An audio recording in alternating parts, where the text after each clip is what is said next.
Guys, in this video we will see how to fix error could not connect to a Steam network on Windows PC. If you are trying to launch your Steam app and having error, network connection error, then here are the fixes.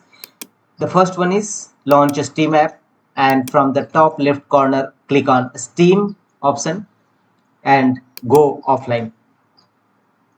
Click on go offline and wait for some times, and again click on same location and choose go online.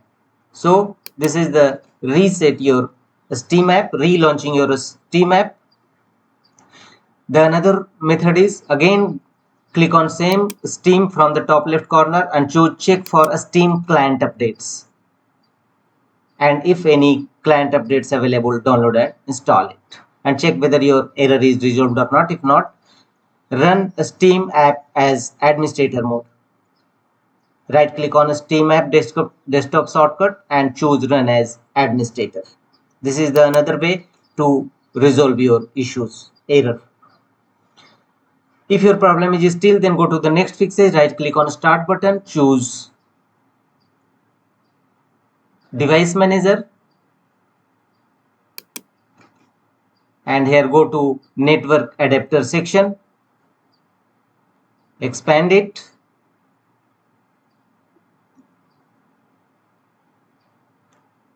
and look for your network adapter driver and right click on it and choose update driver.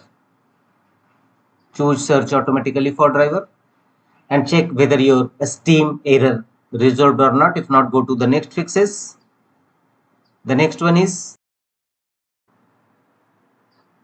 go to Windows search, type C and open command prompt Windows, run as administrator mode.